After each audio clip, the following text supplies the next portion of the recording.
할렐루야. 반갑습니다. 정말로 뵙고 싶었습니다. 우리 앞뒤 좌우 믿음의 가족들과 함께 우리 서로 믿음으로 서로 축복하면서 인사하시죠. 참 반갑습니다. 정말 잘 오셨습니다. 보고 싶었습니다. 감사합니다. 여러 성도님들을 이렇게 다시 한번 뵙게 되니까요, 우리가 이렇게 예배하는 이 시간이 얼마나 귀하고 소중한지를 다시 한번 깨닫게 됩니다. 우리가 열심히 방역에 최선을 다해서 다시는 우리가 이 예배 시간을 흔들리지 않도록 그렇게 적극 협조해 주시기를 부탁 말씀드립니다. 우리 성경책 가슴에 안고 한 목소리로 우리 믿음을 고백하며 선포합니다. 나는 예수님을 구주로 믿습니다. 나는 구원받았습니다. 나는 이 말씀을 믿습니다. 나는 행복합니다. 아멘. 오늘 이 예배에 참여한 여러분 모두의 가정과 자녀들과 산업 위에 주님께서 복의 복을 더하사 형통케 하시기를 주님의 이름으로 축원합니다. 축원합니다. 축원합니다. 아멘. 최근 코로나19 감염 확산의 중심에는 서울 장유령에 위치한 사랑제일교회와 자칭 선지자라고 하는 전광훈 씨가 중심에 있었습니다. 제가 이 전광훈 씨라고 하는데 이유가 있습니다. 본래 이분이 합동 측, 우리 교단은 통합 측인데요, 우리 이 장로교회에서 가장 교세를 이제 어떻게 보면 많은 교회 수를 가지고 있는 게 합동 측입니다. 합동 측에 또 여러 분파가 있는데 그 중에 백석교단이라고 하는 그런 교단이 있는데, 그 교단에서요 2019년 7월에 이 무분별할 한 그 행동과 말로 목사직이 제명이 되었어요. 그러니까 이분은 목사가 아니에요. 그래서 제가 전광훈 씨라고 하는 거예요.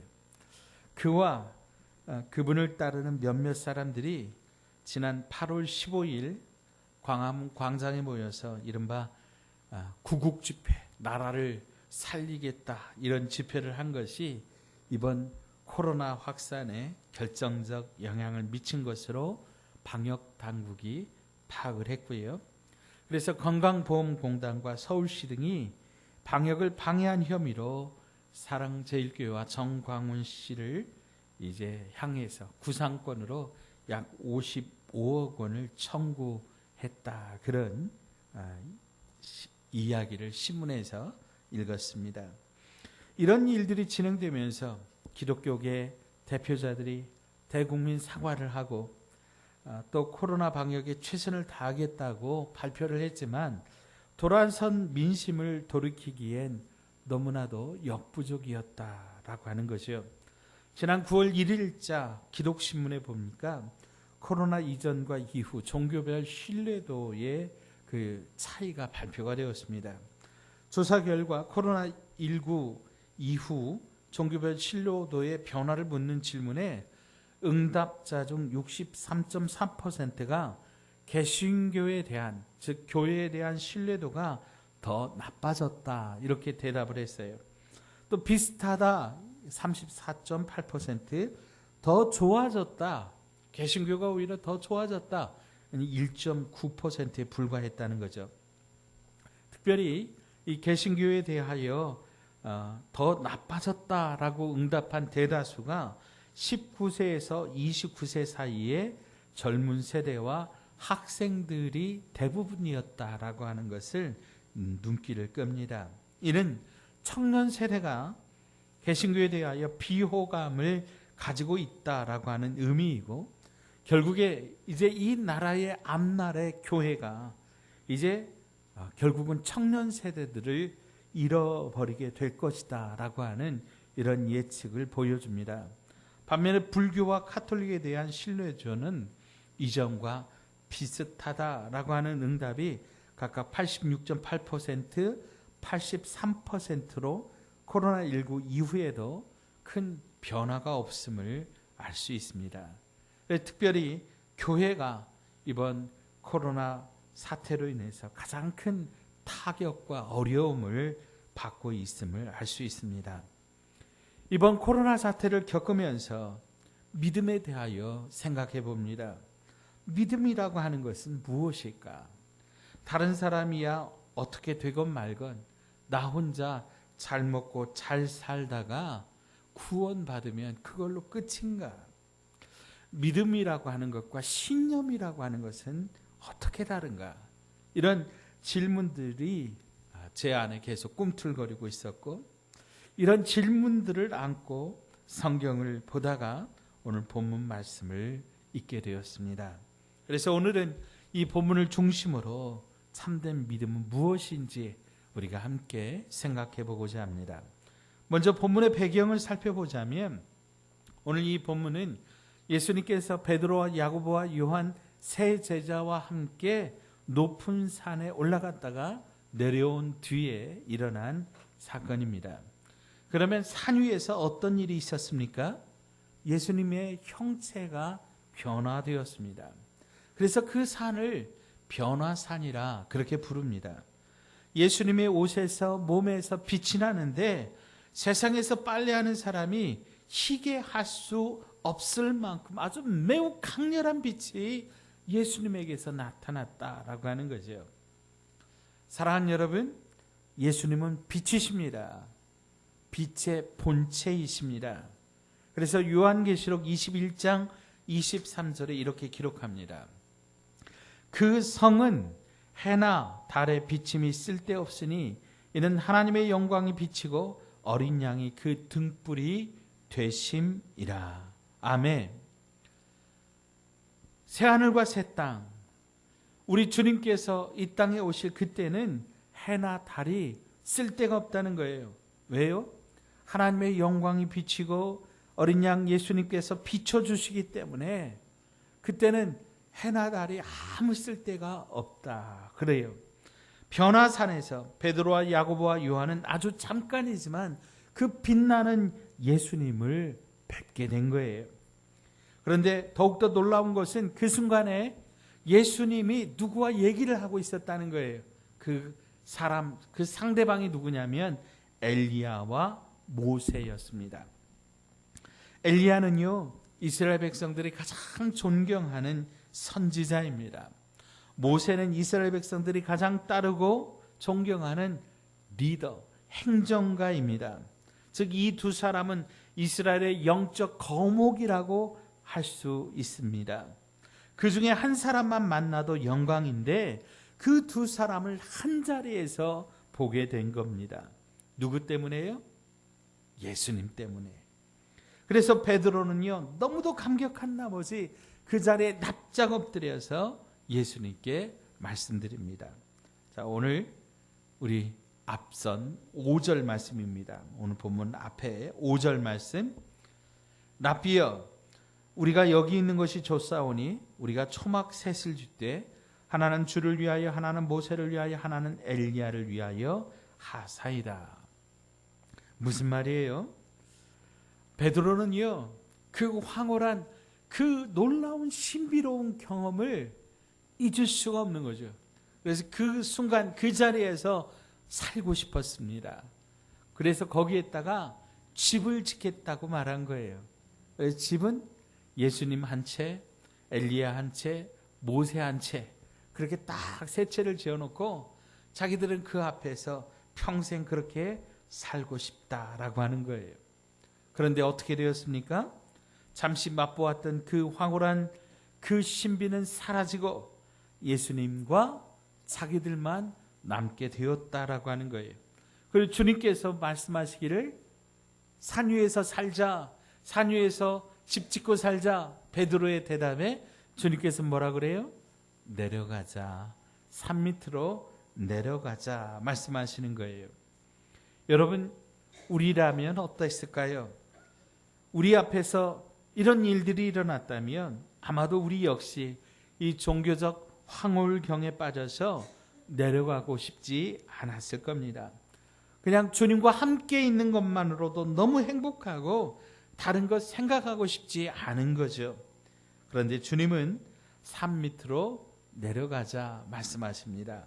즉 우리의 신앙은 산 위에서 혼자서 하나님을 만나는 것도 중요하지만 산 꼭대기에서 이런 종교적 황홀경, 그런 놀라운 경험도 중요하지만 산 밑으로 내려가서 우리의 삶의 현장에서 하나님의 뜻을 실천하고 살아가는 그러한 삶의 신앙의 삶이 중요하다라고 하는 거죠.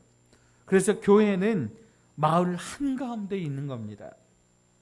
그것은 산꼭대기 변화산에서 만난 예수님이 우리 동네 빵집 아저씨, 슈퍼마켓 사장님, 미용실 아주머니, 방앗간 아저씨의 모습으로 우리와 함께 계시다고 하는 것이고, 또 우리가 그처럼 우리가 예수님의 모습을 보여주어야 한다라고 하는 그런 이야기입니다. 이것이 바로 임마누엘 신앙입니다. 내가 너희와 항상 함께 하겠다 약속하신 그 주님은 임마누엘로 우리가 산 꼭대기에 있을 때뿐 아니라 우리가 산 밑에 어디에 있을지라도 우리와 함께 하신다고 하는 것입니다. 자, 우리 따라서 함께 고백하십시다. 하나님은 나와 함께 하십니다. 하나님은 우리 가정에 함께 하십니다. 하나님은 우리 교회와 함께 하십니다. 하나님은 우리 나라와 민족과 함께 하십니다. 아멘. 아멘. 여러분, 이것이 우리의 믿음인 줄로 믿습니다. 자, 이렇게 산 밑으로 내려온 예수님 앞에 한 어린아이를 데리고 온 아버지와 제자들 그리고 서기관들이 함께 모여서 변론하고 있는 장면을 보게 됩니다. 성경이니까 변론이라고 하는 이 고품격 단어를 썼는데 쉽게 말하자면 다투고 있는 거예요. 예수님께서 이 장면을 보시고 물으십니다. 자, 16절 예수님께서 물으시되 너희가 무엇을 그들과 변론하느냐. 17절 18절 무리 중에 하나가 대답하되 선생님, 말 못하게 귀신 들린 내 아들을 선생님께 데려왔나이다. 귀신이 어디서든지 그를 잡으면 거꾸러져 거품을 흘리며 이를 갈며 그리고 파리해지는지라. 내가 선생님의 제자들에게 내쫓아달라 하였으나 그들이 능히 하지 못하더이다. 무슨 말이에요? 한 아버지가 귀신 들린 아이를 예수님께 데리고 왔는데 예수님은 안 계시고 제자들만 있었다는 거예요. 그러면 그 시간에 예수님은 어디 계셨어요? 산 위에 계셨죠. 산 위에서 변화되셔서 엘리야와 모세와 말씀하고 계셨죠. 그때 제자 공동체에 한 아버지가 귀신 들린 아이를 데리고 왔는데 예수님은 안 계시니까 아이의 아버지가 아마도 이 아이를 데리고 다시 돌아가려고 했을지도 모르겠어요. 그런데 제자 중 하나가 예수님께서 하신 것이 생각난 거예요. 예수님께서 귀신을 내쫓아 주시는 장면들을 제자들이 수도 없이 목격했거든요. 그리고 실제로 예수님께서 제자들에게도 귀신을 내어 쫓으며 병을 고치는 은사들을 주셨거든요. 그래서 이제 그 병을 우리가 고쳐보지요 하고 이제 아이의 아버지에게 이제 아이를 데려오라고 한 거죠. 역시 아이의 아버지가 그러라고 하면서 예수님의 제자들에게 맡겼는데 병은 고쳐지지 않고 아이는 더욱더 고생스러워하는 그 장면을 지켜보다가 지금 문제가 생긴 거예요. 그렇지 않아도 틈만 나면 트집을 잡으려고 했던 서기관들이 예수님의 제자들을 야단치는 겁니다. 어떻게 병들어 고생하는 이 어린아이를 병은 고치지도 못하고 더 힘들게 하느냐. 고칠 자신이 없으면 애초에 아예 손을 대지 말 것이지 고친다고 해놓고 왜 이렇게 애만 힘들게 하느냐? 당신들 사기꾼 아니냐? 이렇게 지금 예수님의 제자들을 향하여 몰아치는 중이었고, 제자들은 나름대로 최선을 다했는데도 고쳐지지 않으니 어떻게 하겠느냐? 우리도 예수님이 하신 대로 그대로 했다. 그런데 이렇게 병이 고쳐지지 않으니 어떻게 하느냐? 이렇게 변명하는 그런 상황이었습니다. 그때 예수님이 나타나셨으니 이제 제자들은 살 길이 생겼습니다. 이제 아이 아버지가 직접 예수님께 말씀드리는 거예요. 예수님 고쳐달라고 부탁을 드리는 거예요. 이에 예수님은 19절에 믿음 없는 세대여, 내가 언제까지 너희와 함께 있으랴? 언제까지 너희를 참아야 되겠느냐? 그렇게 나무라시면서 아이를 데려오라고 하셨습니다. 그리고 그 아이를 예수님께 데려오니까 아이가 심한 격려를 막 일으키는 거예요. 그리고 땅에 넘어져서 거품을 흘리며 뒹굽니다. 예수님께서 이 아이가 언제부터 이렇게 되었느냐고 아버지에게 묻습니다. 그러자 아버지는 어렸을 때부터 귀신이 여러 번 이 아이를 불 속에도 물 속에도 던져서 죽이려고 했다고. 그러나 무엇을 하실 수 있으면 우리를 좀 불쌍히 여겨서 도와달라고 그렇게 예수님께 말씀을 드립니다. 이때 예수님은 아이의 아버지를 향해서 할 수 있거든이 무슨 말이냐고, 믿는 자에게는 능히 하지 못할 일이 없다고 말씀하십니다. 그때 아이 아버지가 큰 소리로 내가 믿습니다. 내가 믿습니다. 나의 믿음 없는 것을 도와달라고 그렇게 예수님께 말씀을 드리니 예수님이 벙어리, 귀머거리, 귀신 들린 이 아이를 고쳐주셨다라고 하는 것이 오늘 본문의 줄거리입니다. 자, 그러면 이 본문을 통해서 오늘 저와 여러분에게 주시는 하나님의 음성은 무엇입니까? 첫째, 믿음은 산 위에서뿐 아니라 산 밑에서도 필요하다라고 하는 거예요. 베드로와 야고보와 요한이 변화산에 올라 변화되신 주님을 배웠습니다. 이것은 그들에게 아주 놀라운 경험이었습니다. 신앙은 신비입니다. 우리는 주님의 특별한 은총과 은혜를 간구합니다. 때때로 이런 황홀한 경험이 우리에게 큰 자극이 되고 삶의 기폭제가 되고 우리에게 큰 터닝 포인트가 되는 것은 사실입니다. 그런데요, 그 산 위에서만 머물러 있으면 안 된다라고 하는 거예요.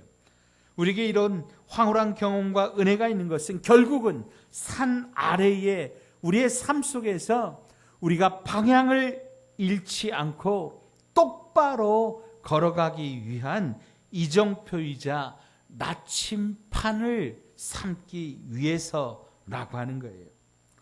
우리의 모든 삶을 산 위에서 해결하라고 하는 것이 아니라는 거예요.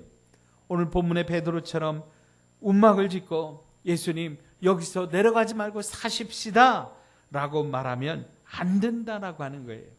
그러면 어떻게 해야 됩니까? 산 밑으로 내려가야 되는 거예요. 무엇을 가지고?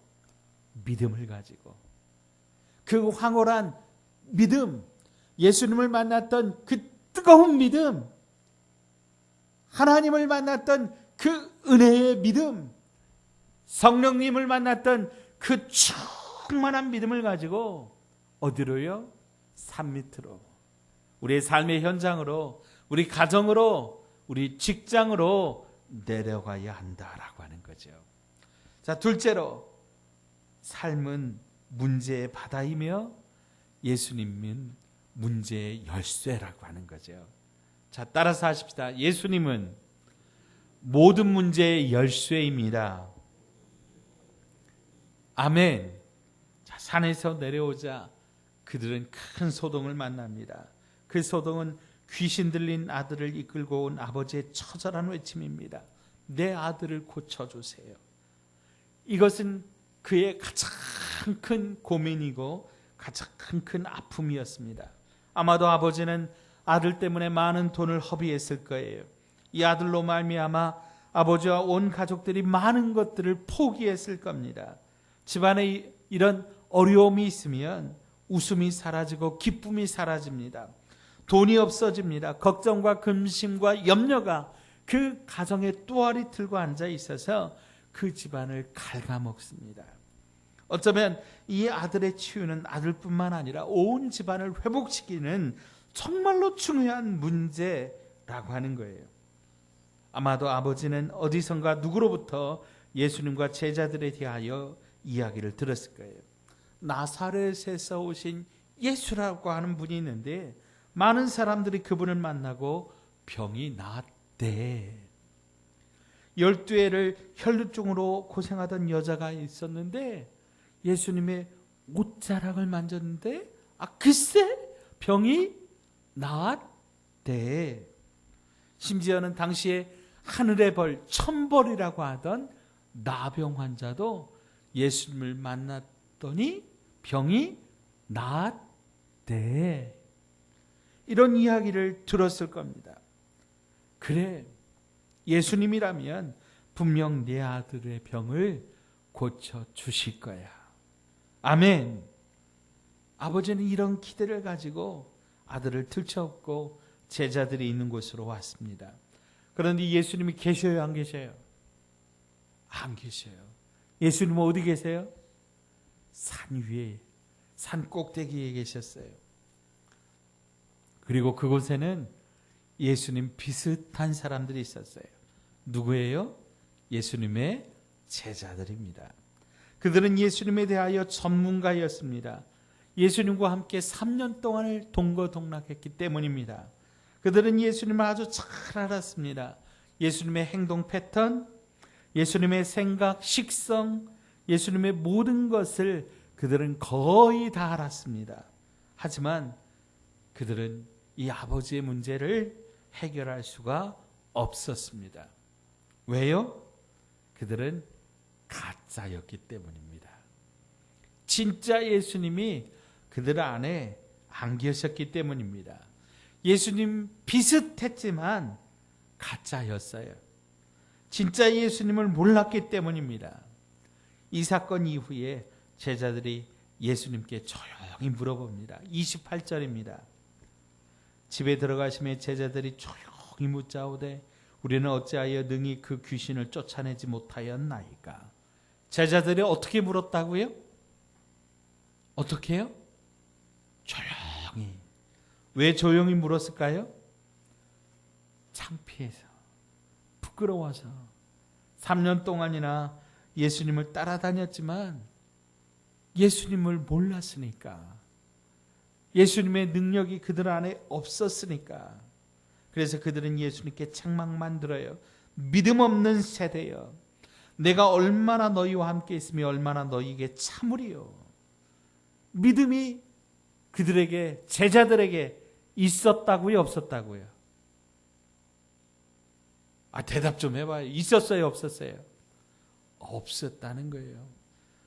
예수님의 제자들이 예수님을 그렇게 따라다녔는데 제자들에게 믿음이 없었다는 거예요. 마태복음 7장 21절로 24절에 이런 말씀이 있습니다. 나더러 주여 주여 하는 자마다 다 천국에 들어갈 것이 아니요 다만 하늘에 계신 내 아버지의 뜻대로 행하는 자라야 들어가리라. 그날에 많은 사람이 나더러 이르되 주여 주여 우리가 주의 이름으로 선지자 노릇하며 주의 이름으로 귀신을 쫓아내며 주의 이름으로 많은 권능을 행하지 아니하였나이까 하리니 그때 내가 그들에게 밝히 말하되 내가 너희를 도무지 알지 못하니 불법을 행하는 자들아 내게서 떠나가라 하리라. 그러므로 누구든지 이 말을 듣고 행하는 자는 그 집을 반석 위에 지은 지혜로운 사람 같으리니. 아멘. 사랑하는 여러분, 예수님께서 말씀하셨어요. 아무리 예수님을 주여 주여 부를지라도, 심지어 예수님의 이름으로 선지자 역할을 감당하고 귀신도 쫓아내고 권능을 행할지라도 예수님을 알지 못하는 사람이 있다 없다? 예수님을 알지 못하는 사람이 있더라라고 하는 거예요. 그래서 그들을 향해서 주님은 단호하고도 분명하게 말씀하세요. 내가 너희를 도무지 알지 못하니 불법을 행하는 자들아 내게서 떠나가라. 떠나가라. 너희들은 나하고 상관이 있다 없다? 상관이 없다는 거예요. 예수님의 이름으로 말하고 예수님의 이름으로 행동하지만 내가 너희를 도무지 알지 못한다. 이렇게 말씀하시는 부류의 사람들이 있어요. 왜요? 그들은 예수님이라면 어떻게 생각하실까? 예수님의 마음으로 행동하고 예수님의 마음으로 말하는 것이 아니라 예수님의 뜻을 따라 예수님의 뜻대로 행동하는 것이 아니라 자기의 뜻을 관철시키기 위하여 예수님의 이름을 빌어오는 거예요. 자기의 말의 권위를 더하기 위하여 신앙을, 믿음을, 예수님을 이용하기 때문이에요. 이런 사람은 예수님의 이름으로 말하고 행동하지만 그 말과 행동이 예수님하고 상관이 없다라고 하는 거예요. 그래서 예수님께서는 그들을 불법을 행하는 자들이라고 말씀하셨고 내게서 떠나가라고 명령하셨어요. 이 내게서 떠나가라. 여러분 이 말씀은요. 베드로가요. 주님은 구세주이시고 주님은 구원자시고 메시아십니다. 라고 이렇게 고백을 한 후에 아주 놀라운 은혜와 칭찬을 받죠. 근데 그 다음에 예수님이 십자가 사역을 말씀하시니까 베드로가 예수님의 바지가랑이를 붙잡고 절대로 그렇게 돼서는 안 된다고 할 때에 예수님께서 사탄아 내 뒤로 물러가라 하셨던 바로 그 말씀하고 똑같은 어조예요. 사탄아 내게서 떠나가라. 너희들은 나를 알지 못하는 자로다. 너희들은 자기의 욕심을 위하여 너희들은 자기의 이름을 위하여 나를 이용하는 자로다. 그렇게 주님께서 그들에게 야단치신 거예요. 자, 그런 의미에서 그러면 참된 믿음이라고 하는 것은 무엇이냐라고 하는 거예요. 오늘 예수님 앞에 나온 아버지는 이 가짜들에게 속고 지친 나머지 진짜 예수님을 만난 후에 무엇을 하실 수 있거든 우리를 불쌍히 여기사 도와달라고. 그래서 이런 믿음을 반신반의하는 믿음이라 그래요. 반절만 믿는 거예요. 어떻게 하나 지켜보는 거예요. 그렇게 예수님께 나아가자 예수님께서 그 아버지의 말을 고쳐주십니다. 자, 23절 24절 우리 같이 한번 읽어봐요. 23절 24절 같이 읽습니다. 시작. 예수께서 이르시되 할 수 있거든이 무슨 말이냐. 믿는 자에게는 능히 하지 못할 일이 없느니라 하시니 곧 아이의 아버지가 소리 질러 이르되 내가 믿나이다. 나의 믿음 없는 것을 도와주소서 하더라. 아멘. 자, 참된 믿음은 첫째로 반절만 믿는 것은 진짜 믿음 아니라는 거예요. 100% 믿어야 진짜 믿는 거라는 거예요. 믿는 척 흉내만 내는 것은 믿음이 아니라고 하는 거예요. 100% 온전히 모든 주권을 주님께 맡기고 전심으로 예수님을 믿어야 그것이 진짜 믿음이라고 하는 거예요. 두 번째로 예수님이 아니라 다른 것들을 드러내고자 하는 것, 그것은 믿음이 아니라고 하는 거죠. 참된 신앙은 예수님을 이용하는 것이 아니라 내가 예수님의 뜻을 따라 사는 것입니다. 그러므로 나를 통하여 나타나야 될 것은 예수님이라고 하는 거예요. 하나님의 꿈이 나의 비전이 되고 예수님의 성품이 나의 인격이 되고 성령님의 권능이 나의 능력이 되도록 그렇게 나를 주님 앞에 드리는 것이 진짜 믿음이라고 하는 거예요. 나의 목적과 나의 어떤 의도를 위하여 예수님의 능력을 빌어오는 것이 진짜 믿음이 아니라고 하는 거예요. 마지막으로 셋째, 기도 없이 이런 믿음의 역사가 나타나지 않는다라고 하는 거죠. 앞에서 제자들이 예수님께 조용히 물었던 대답입니다. 28절, 29절 보실까요? 28절, 29절 같이 한번 읽어요. 시작. 집에 들어가심에 제자들이 조용히 묻자오되 우리는 어찌하여 능히 그 귀신을 쫓아내지 못하였나이까. 이르시되 기도 외에 다른 것으로는 이런 종류가 나갈 수 없느니라 하시니라. 아멘. 왜 제자들이 귀신을 쫓아내지 못했어요? 기도 안 했으니까. 저는 오늘 이 사건을 보면서 예수님께서 그럼 변화산에 뭐하러 올라가셨느냐? 기도하러 올라가셨다는 거죠. 기도하러 올라가셨다가 기도하다가 예수님의 몸에서 빛도 나고 예수님과 모세와 이야기도 하고 엘리야와 이야기도 했다라고 하는 거죠. 사랑하는 여러분, 기도가 우리의 믿음의 증거입니다. 믿음이 있는 사람이 기도하는 거예요.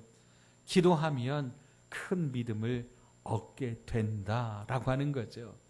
오늘 이 아버지가 어떻게 기도하고 있어요? 처음에는 믿습니다. 그렇게 기도해요. 그런데 두 번째 뭐라고 그래요? 나의 믿음 없는 것을 도와주셔서. 내가 믿는 것 같았는데 가만히 보니까 예수님의 말씀을 듣고 보니까 내가 믿음이 있었어요? 없었어요? 믿음이 없었다는 걸 깨달은 거죠. 그래서 나의 믿음 없는 것을 도와달라고 정직하게 진실하게 주님 앞에 엎드린 거예요. 사랑하는 여러분, 오늘 예수님 앞에 있었던 사람들, 귀신 들린 아이를 데리고 온 아버지뿐 아니라 제자들, 예수님을 3년 동안이나 따라다녔던 이 사람들, 그리고 서기관들, 이 사람들은 성경 박사들이에요. 성경에 대하여 아주 해박한 지식을 가지고 있었던 백성의 지도자들이었어요. 그런데 그들은 한결같이 예수님을 알았어요? 몰랐어요? 몰랐어요. 예수님을 믿었어요? 안 믿었어요? 안 믿었어요. 이런 믿음의 자세가 오늘 주님 앞에 나왔던 이 아버지처럼 한번 해보세요. 무엇을 할 수 있거든 한번 해보세요. 간절한 그 마음의 소원이 있음에도 불구하고 뭐라 그래요? 한번 할 수 있으면 해보라고. 그런 불신앙적인 믿음의 태도를 가지게 된다라고 하는 거죠. 앞에서 우리는 변화산에서 신비로운 경험을 한 제자들의 이야기를 들었습니다. 베드로와 야고보와 요한도 분명 그 자리에 있었어요. 그런데 그들은 꿀먹은 벙어리처럼 아무 말 하지도 못합니다. 즉 산 위에서 그 특별한 경험이, 그 특별한 믿음의 역사가 오늘 이 삶의 문제 가운데 아무런 능력도 발휘하지 못하는 그런 현장을 보게 되는 거예요. 아무리 방언을 유창하게 하고 40일 금식 기도를 밥 먹듯이 여러 번 할지라도 그 안에 예수님이 없으면 해답이 없는 거예요. 방법이 없는 거예요. 사랑하는 여러분, 도전합니다. 오늘 이 아버지만 그렇습니까? 예수님의 제자들만 그렇습니까? 서기관들만 그렇습니까? 혹시 오늘 이 자리에 참여한 저와 여러분들도 혹시 우리 예수님을 향하여 우리의 믿음의 신앙의 상태가 혹시 이렇게 50% 반절 우리가 예수님에 대하여 듣기는 들었고 알기는 아는데 진짜로 아는 것이 아니라 100% 아는 것이 아니라 100% 맡기는 게 아니라 한번 해봐요. 그렇게 역사가 나타나면 내가 믿어드릴게. 그런 삶의 태도를 보여주고 있지는 않느냐라고 하는 거죠. 사랑하는 여러분, 이제 도전합니다. 오늘 이 아버지가 고백했던 이 고백을 우리의 고백으로 삼아 보시고 우리도 함께 기도하십시다. 주님, 내가 믿습니다. 그런데 가만 보니까 내가 믿는 척만 한 것 같습니다. 흉내만 낸 것 같습니다.